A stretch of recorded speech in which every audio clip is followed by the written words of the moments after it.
जय जगन्नाथ सांगने आसतु आज आम जाना पंचुक व्रतरे किसी जाना कथा। तो पंचुक जदि आपण करुँच से विषय जानवे जे पंचुक कौन कौन करने कथा। तो चलते भिडटी स्टार्ट करवा। भिडटी आपण मैंने शेष पर्यंत देखिए, बहुत किसी आपन को शिखा मिल। कार्तिक मासर शेष 5 दिन को पंचुक बोली कहुए। बड़ एकादशी दिन ठारू पंचुक व्रतर आरंभ होता है। यही पंचुक व्रत भीष्म करिथिबारु एहाकु भीष्म पंचुक मध्य कहुए। यही पंचुक को व्रत को महापंचुक, वैकुंठ पंचुक, कार्तिक पंचुक, भीष्म पंचुक इत्यादि कहुए। चलित वर्ष पंचुक व्रत नवेम्बर 2 तारिख आरंभ हो। जो माने कार्तिक मास सारा व्रत रखुना से माने यही 5 दिन पंचुक व्रत रखा उचित। पद्म पुराण रे पंचुक व्रतर नियम विषय रे वर्णना करा जाइछि। जदि आपण यही मासरे मतलब श्रावण कार्तिक मासरे जदि आपण किछि उपास किछि मानुना तो पंचुकटा निश्चिंत मानवे। तो आपन को बहुत से मास जाकर पुण्य आपन को मिल जिवो। तो जो माने निष्ठार सहित यही पंचुकर 5 दिन व्रत करेंगे से मास जाकर पुण्य मिलता है। जो माने पंचुक व्रत रखिए से माने 5 दिन जाए निर्जला, सजला, सफला किंबा अभिसन्न सेवन करी व्रत को रखिपारे। पुराण अनुसार यही 5 दिन पानी न पी निर्जला व्रत रखा जाए पारिब, नहले जल पी मध्य सजला पंचुक व्रत रखी पारिब। जेपरी जो माने निर्जला सजला व्रत न रखिपारे से माने फल सेवन करी व्रत को रखिपारे। हेले हबिष सेवन करी मध्य यही व्रत को रखिपारे। जदि आपण खाली मतलब जल न पीकी उपास करें तले भी रखिए। जदि जल पीकी करेंगे फल खाइक भी करें। तो यही व्रत रखिले कौन कौन खाइबा उचित नुहे आसतु जानिबा। यही व्रतर लाभ पानी कखारू, लाउ पानी कखारू, छतु, मसूर डाली, आमिष, पियाज रसुण, पिता खाद्य, पड़ा खाद्य, आमिष, बासी खाद्य, पैकेट किणा खाद्य, कषा पिता खाद्य, फ्रीजन खाद्य मतलब फ्रिज जो थी इत्यादि खाइबा उचित नुहे। ता सहित अन्य घरे अन्य पागरे मध्य खाइबा कथा नुहे। ता सहित माने अन्य घरे अन्य पागरे खाइबा कथा नुहे। पंचुक व्रत अँला नवमी ठारू मध्य 7 दिन पर्यंत कई कई रखि थांती, जहाँकि सप्तम बोली कहुए। सप्तंग बोली कहुए। यही पंचुक 5 प्रकार मुरुज माँ बृंदावती पाखरे पका जाए। माँ बृंदावती पाखरे जो मुरुज पकईबे ता घर तैयारी मुरुज ही पकईबा उचित। बाहर केमिकल रंग मिसा मुरुज अपेक्षा घर तैयारी मुरुजरे चित्र करवा उचित। देखिए बाहर दुकान में बिकुवे बहुत केमिकल मिसाई थो, तो से गुड़ा को यूज करेंगे। आप घर निजे मुरुज तैयारी करी पकेबे, चित्र करेंगे। यही कार्तिक मासर पंचुक माँ बृंदावती, हरिहर, कार्तिक पृथ्वी, राधा, दामोदर एवं अग्नि को पूजा कराए। किछि नहेले मध्य केवल माँ बृंदावती पूजा कले आपण को सब पुण्य प्राप्त होता है। तुलसी चौरा पाखरे प्रभु जगन्नाथ, बलभद्र, माँ सुभद्रा को मुरुजरे आंकिबे। ता सहित राधा दामोदर चित्र, शंख, चक्र, गदा, पद्म, स्वर्ग को सीढ़ी, बग, बगुली, माँ बृंदावती, सधवा नारींकर सबु श्रृंगारर जिनिष इत्यादि मुरुज पकई पूजा करिबा उचित। यही कार्तिक मासर पंचुक 5 दिन नदी किंबा पुष्करणी किंबा पवित्र जलाशय रे बुड़ पकई स्नान करिबा उचित। नहले आपण घरे पानी रे गंगा जल मिसई मध्य स्नान करि पारिबे। तो आपड़ सबुदिन सकाल जाकि नदी की पुष्करणी कौटी थी गाधे से पूजा करके आसबे। कारण कार्तिक मासरे ब्रह्म मुहूर्त स्नान को अधिक महत्व रखा जाए। मतलब सकाल गाधे जो ब्रह्म मुहूर्त रही है ताको अधिक महत्व दि जाए। जदि घर पाखरे आपणकर किछि नदी की पुष्करणी ना ताहले आपण घरे टेका पानी रे मुंड धोई गाधेबा उचित।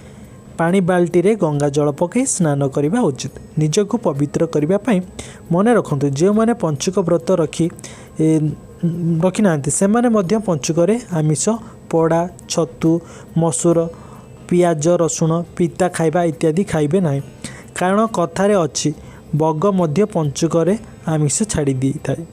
आपण पुण्य न कले ना किंतु पाप करंतु नहीं। तो पंचुक कि कार्तिक मासरे जमारू आइष खाइबेनी करंतु ना।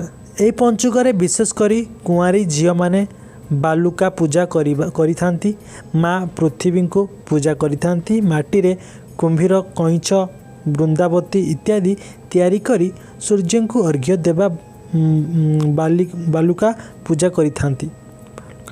कृष्णଙ୍କ लीला को मने पकाई कुआरी झील माने बुली बुली दही मध्य बिकिथांती एवं बालुका पूजा बही पड़ी बालुका पूजा मध्य करिथांती। हबिस अरुआ अन्न रे घी पकई खाइबे बिना घी रे पूजा करिबे नाही कि निजे मध्य खाइबे नाही।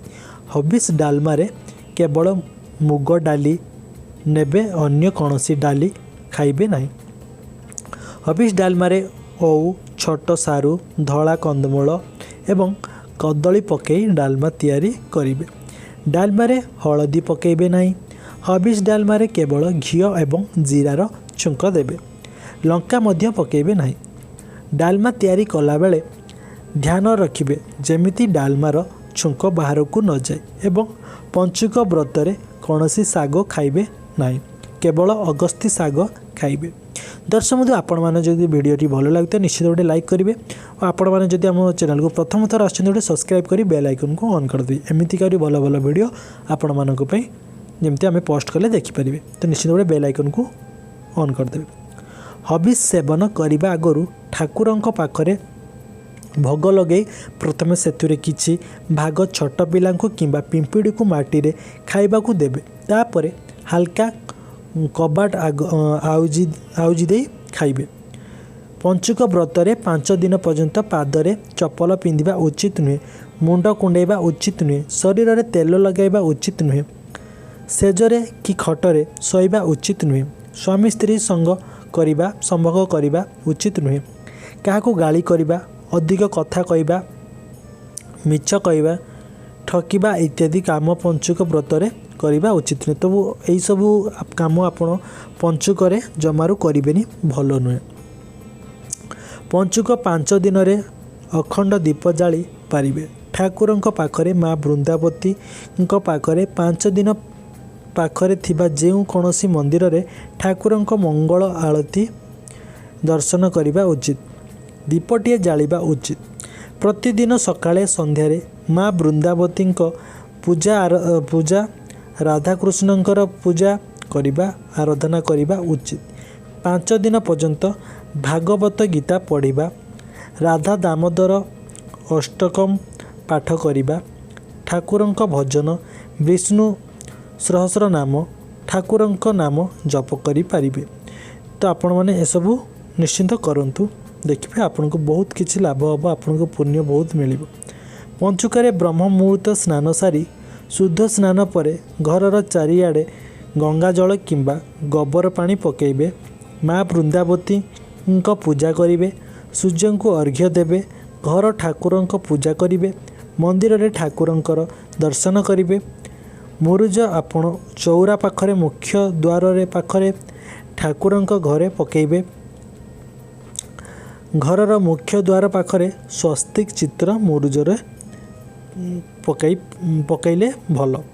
तो आपण घर द्वार मुरे स्वस्तिक चित्र मुरुजरे निश्चित करंतु बहुत भल। दुखी गरीब भकिला लोक जगी एवं ब्राह्मण को विशेष दान कले मध्य पुण्य अर्जन होता है। पंचुक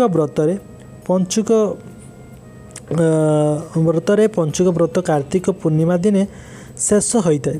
पूर्णिमा दिन शेष होता है कार्तिक पूर्णिमा दिन। यही दिन ठारू बोइत यात्रा अर्थात बाली यात्रार आरंभ होता है। तो आपण मैंने वीडियोटी को निश्चिंत देखिले बहुत किसी शिखा को आपन को मिला। तो आमको कमेंट कर जनइबे जे जदि आपको केमती लगिला कि आप कौ स्थान आम वीडियो को देखुं निश्चित गोटे कमेंट कर जनइबे। वीडियोटी भल लगी निश्चय लाइक करेंगे, कमेंट जय माँ लक्ष्मी लिखे आउ आपन को कौ स्थान ये वीडियो को आपन पाक जाइए कि आप देखुं आमको जनइबे। आमको जानिकी खुशी लगे जे आम वीडियो कौ स्थान जा पहुँची पारुछि। तो आपंकर गोटे कमेंट आमको बहुत मोटिवेट करेगा आपण मानी एमती भल भल वीडियो बनाने। तो आशा करुँचे आपण वीडियोटी भल लगी। जय जगन्नाथ।